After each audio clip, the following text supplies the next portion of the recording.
Welcome to our channel. Mets showing interest in Bregman report. MLB.com is keeping track of all the latest Mets-related free agent and trade rumors right here. December 14th. Mets showing interest in Bregman report.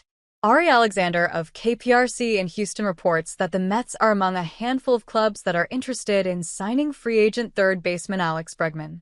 Sources told Alexander on Friday that the Yankees, Red Sox, Tigers and Astros are also involved in the Bregman sweepstakes. Besides having a career 132 OPS+, Bregman's Gold Glove defense at the hot corner would be a significant upgrade compared to current Mets third baseman Mark Vientos, who could shift over to first base if the Mets do indeed land Bregman. However, such a move could also spell the end of Pete Alonso's time in Queens. Mets owner Steve Cohen said earlier this week that the club was still engaged in talks with Alonso. December 12th. Mets remain engaged with Alonso.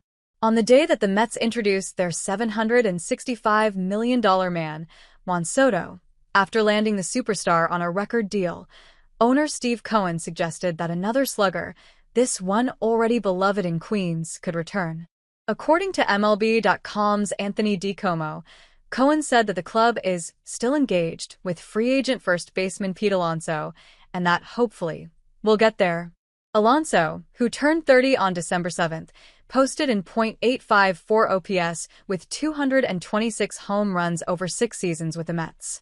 He delivered a huge go-ahead, 3-run homer with the Mets trailing in the 9th inning of Game 3 of last fall's wild card series against the Brewers. New York went on to win that series and make it all the way to the NL Championship Series against the Dodgers.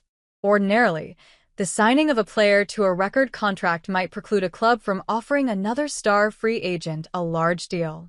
But in the case of Cohen and the Mets, that may not be the case given the owner's willingness to spend big to build a winner.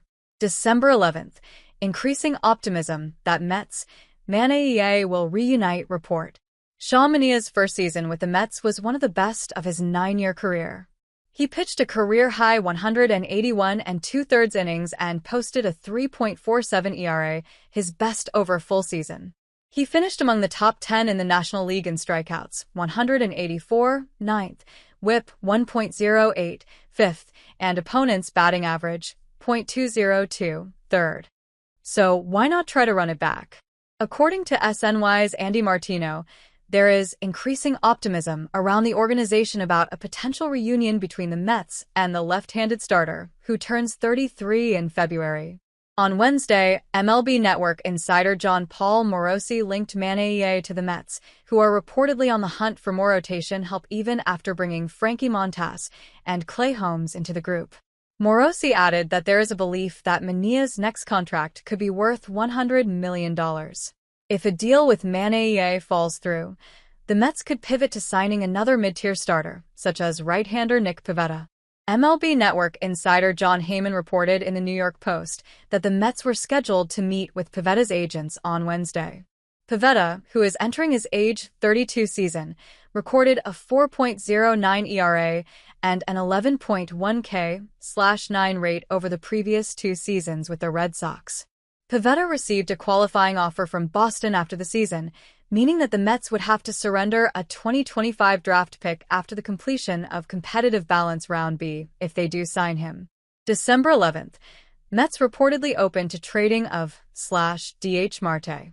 The Mets starting outfield looks set for 2025. It should have Brandon Nimmo and Juan Soto in the corners and Jose Siri Manning center field. That leaves Starling Marte as an option to serve as New York's primary